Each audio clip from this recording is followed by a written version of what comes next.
Generation STEM is brought to you thanks to the help from the National Science Foundation and its collaborative association with the Center for Games and Impact, VEME, Eline Media, Haku, and Arizona State University. Today on Generation STEM, we'll see how family obligations didn't prevent a mother from going back to school to get a college degree. His good grades in math opened the doors to the future for an engineer who loves his work and creates opportunities for others. An engineer does not stop studying to try to find solutions to everyday problems. He is the president of Miami-Dade College, and because of his work, thousands of Hispanic students have been able to graduate from college. All these and more on today's episode of Generation STEM.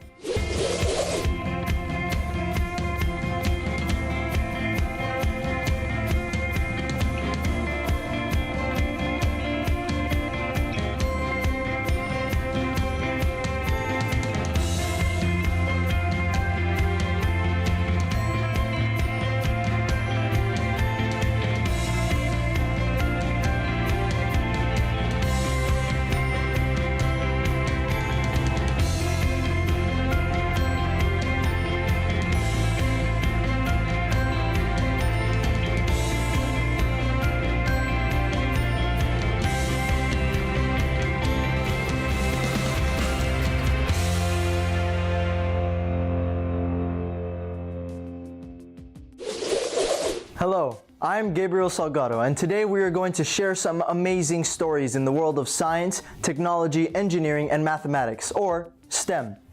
This is a program that wants to show young students the world of STEM careers and the benefits these professions can bring to our lives. We're going to start talking about engineering. There are many branches in engineering, such as mechanical, aerospace, or chemical engineering. Today we'll show you the story of Lilian Martinez, a woman who, after being a wife and mother, decided to return to school and graduated with a civil engineering degree. Let's see her story and what this career means to her.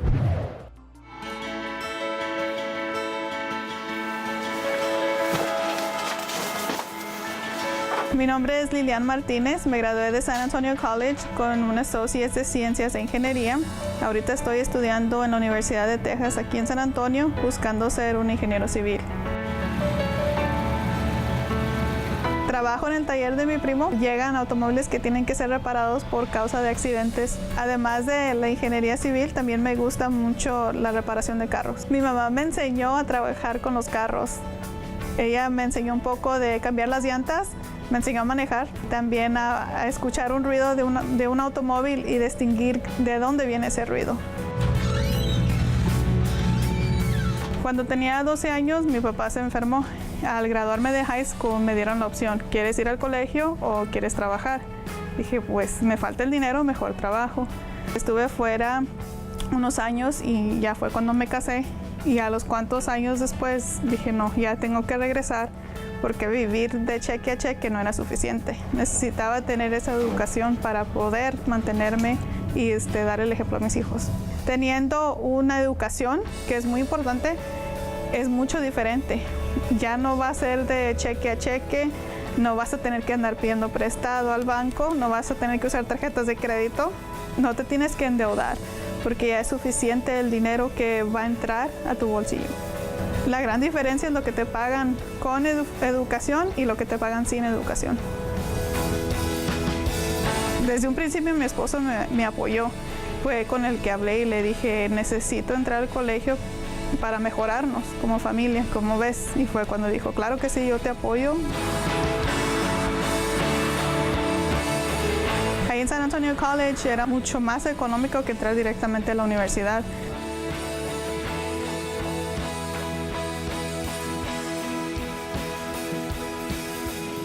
Encontré un grupo que se llama MAES, Latinos en Ciencias y Ingeniería. Ellos me guiaron un poco. Eso es así se busca, estas son las becas que tienes que buscar, regístrate. Ya de ahí fue cuando apliqué para una de mis primeras becas. El gobierno me ayudó con FAFSA, Financial Aid. El colegio comunitario era muy económico. Lo que me sobraba lo iba guardando, acumulando para poder pagar el semestre que seguía. Ya traía dinero ahorrado desde San Antonio College para entrar a la universidad. Habla también del concreto de las columnas que están debajo de la tierra, lo que es el sostén para las paredes. Me dediqué a buscar y investigar exactamente qué era ingeniería civil. Ya cuando vi que se trataba de puentes y carreteras, calles, arreglar, y a mí no me gusta ver hoyos en la calle, siempre hago corajes, dije, eso lo tengo que arreglar yo. Y fue el modo de que dije, eso es lo que tengo que hacer. Desde chica me han llamado mucho la atención los puentes, así como esto, y un día quisiera poder diseñar y quizás renovar puentes como estos. Para mí sería un sueño hecho realidad como ingeniero civil. En UTSA llevo 3 años. Con puras becas. En diciembre me voy a graduar sin ninguna deuda. Yo me tardaba mínimo 1 hora y media para aplicar para beca. Cada fin de semana me metía al internet y checaba qué había disponible para estudiantes latinos para STEM. Cualquiera puede graduarse sin ninguna deuda. Está nada más de buscar la oportunidad. ¿Algo que se viene corriendo desde arriba? Organizaciones que me han dado becas, yo regreso como voluntaria y les ayudo con mi tiempo para que ellos a cambio junten fondos y regresen más becas a otros estudiantes. Just as she is able to listen to the sound of a vehicle and find any problems with it, she knew she was able to do much more. Her sacrifices are paying off, and now she has financial security for her future and for her family. This is a good example that shows us that it is never too late to start. You can find more information about this and other STEM careers on our website, primotv.com/generation-STEM, where there are a lot of resources and tools to go to college. When we come back, he saw many of his friends dropped out of school, but he wanted to be different in order to get ahead in life, and nothing stopped him. The person we are going to see next is someone who, against all odds, found his way to get to the top. Armando Antonio Rodriguez, or Tony, as he is known by friends and family, is a professor of electrical engineering at Arizona State University. He can't hide his enthusiasm when he talks about how much he loves his career. Let's hear what he has to say. And my job as the control systems engineer is to make sure that this thing gets to Jupiter.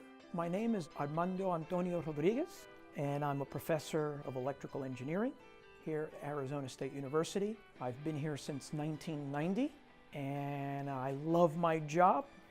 Oh boy, I love my job. I have to control. I really love my job so much. I was born in New York City. My parents immigrated to the country. They met here. They came here in search of opportunity like so many immigrants. And they met, they married, they had me, and then there's 2 more boys that followed. I was born and raised just north of Harlem in a neighborhood called Washington Heights. And I saw a lot of kids in my neighborhood that were making very bad decisions, and their lives were being ruined. Most of my friends didn't graduate from high school, and many dropped out even before high school. I wanted to go to Columbia University, and I really was not Columbia material, but they gave me an opportunity to take a class there, a math class. So they gave me a scholarship to go to Columbia, and then after that, I want to say that something came from the heavens.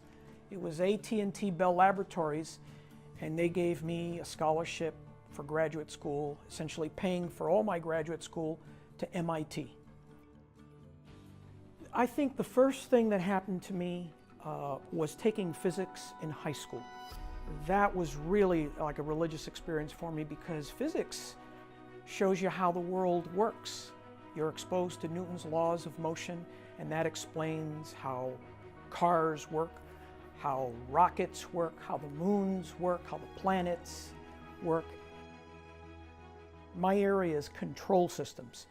And so my job is to make sure that the system that we're working on behaves the way you want it to behave. So the way we start in building a robot or a spacecraft or any system is we first begin by modeling it mathematically, thinking about it mathematically in the computer, sending a rover to Mars. That's very, very expensive.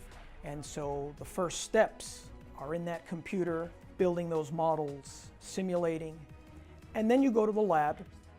We use these here in the lab to study how to build these things, how to control them, how to program them in order to perform complicated functions. And so the idea is that one day these type of robotic systems can be used collectively.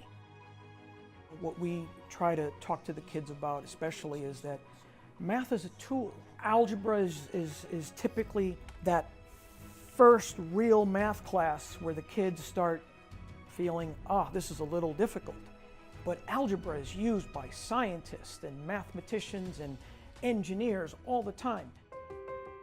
For the last 15 years or so, I've been running a scholarship program here at Arizona State University with a colleague of mine. We've given over $6 million in scholarships to kids at community colleges and here at ASU that are interested in studying engineering. About 60% of them, of the scholarships, went to women and underrepresented minorities. And so we're very proud of this work. But no separation derivative. I promise to all the kids that if they get through the math and get through the science, there's an amazing career waiting for them at the end of all that sacrifice. Although he has reached the top, Tony doesn't forget the troubles he had at the beginning. That's why he strives to pass this knowledge on to his students. He also raises millions of dollars for scholarships to help students with financial needs who want to have a career in engineering. When we return, an engineer seeks energy solutions to avoid the greenhouse effect that may destroy our planet.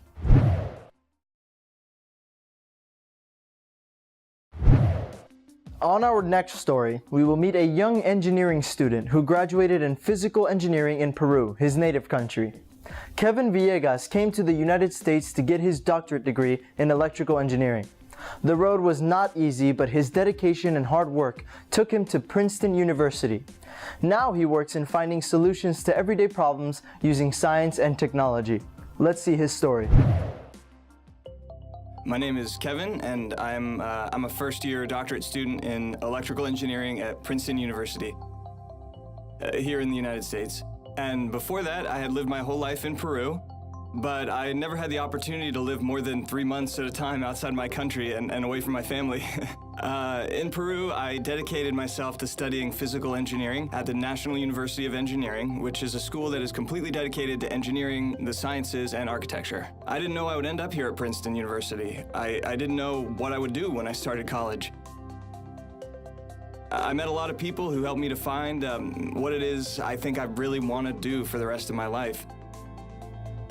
I want to dedicate myself to science and engineering to be able to help solve the problems that people have to deal with in their personal and day-to-day lives. For example, how could we possibly all stop using maybe like less fuels that generate the greenhouse effect? One fix now is that there are these alternatives like solar panels, but we need to research how we can make these solar panels so they are more efficient. The work of an engineer not only focuses on the task of creating that solar panel. That's one part of engineering. The other part of engineering can be figuring out how one can design the solar panel and also figuring out how it can be mounted on a rooftop so that it can receive the maximum amount of energy from the sun. After that comes the question of how to harness that energy exactly. Maybe we might want to harness it in water or in a battery. So that's when electrical engineering comes in. So then normally the engineer takes charge of looking for solutions to problems that occur day to day, you know? This is where we make all the electrical connections. These cables that come from here, they reach the machine that's buried under the rest of the system. It's underneath the whole system. So all these instruments right here, they measure currents and voltage. We have mechanical pieces here that belong to the refrigeration system, and we also have clamps that help make connections to other pieces of equipment that we use in our research. The baseline of an engineer or scientist is having curiosity.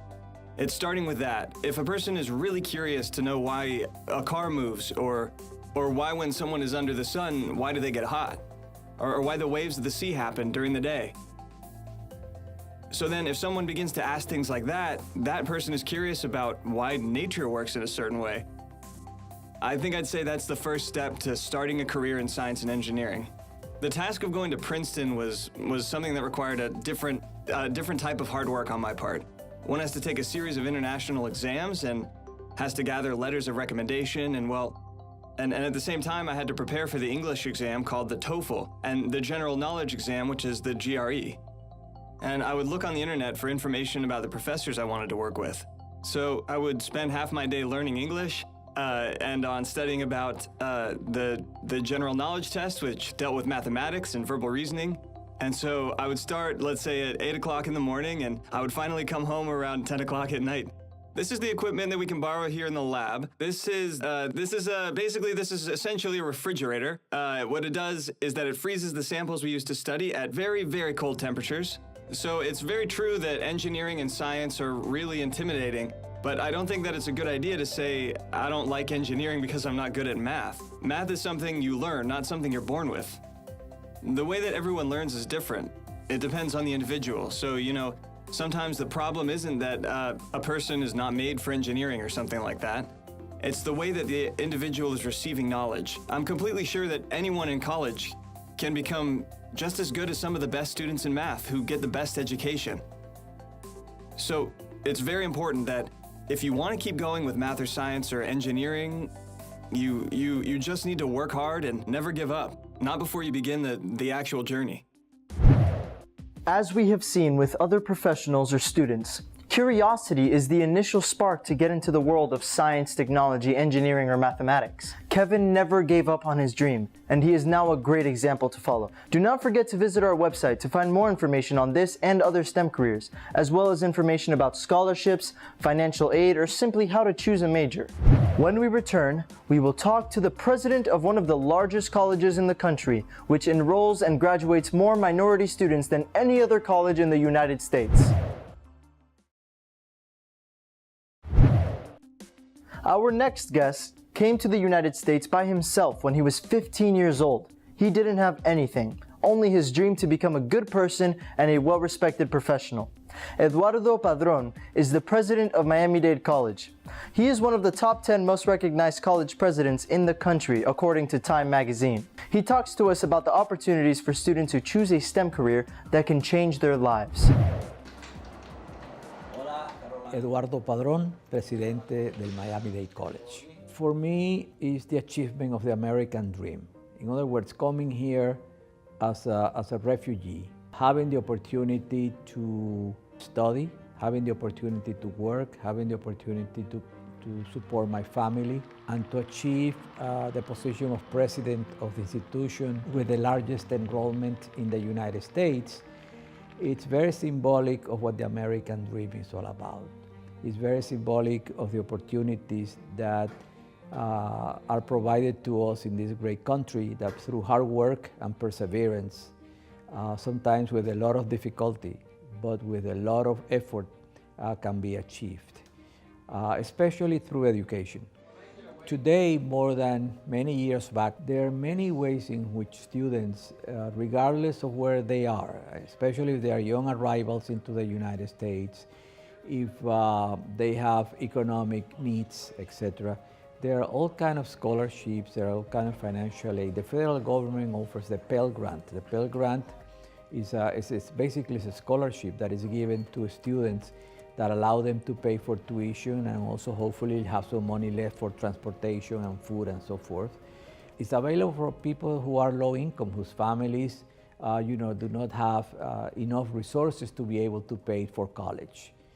And I feel that many students fail to understand that or lack the information to be able to access all these opportunities. But just a few years ago, the word STEM was nowhere to be found. It's a new terminology that has been created to basically designate the fields that are having a significant impact on the workforce, a significant impact in the economy, and on jobs. And it's all about fields of mathematics, technology, all science-related fields. This is something that at Miami-Dade College we take very seriously because there are many opportunities that have been created in the 21st century knowledge economy. And I feel that the STEM disciplines it's an important option that need to be available to students, especially those students who are immigrants, students who come from low-income backgrounds, Hispanic students especially, because sometimes immigrants are not truly aware of the opportunities that are available. And as a former refugee, as someone who came here as a young person, I didn't always have the information necessary to be able to make the right decisions. Students with a 2-year associate in science degree have no problem in getting a good job in Miami today. Whether it's biotechnology, nursing, you name it. There are all kinds of computer technology. There should be no fear of getting a job with a 2-year degree. The demand for 2-year degree graduates is even higher than the demand for people with bachelor's degrees. And always the students who get a 2-year degree can always go back to the college and continue their education. Today, we live at a time when young people have so many more options, so many more opportunities. You know, we're talking about the STEM careers. And the STEM careers are providing young people opportunities that I never had during my young years, and that provide them with knowledge and skills to, advance in their careers, to get good jobs, and to be able to fulfill many of the jobs today that were not available before.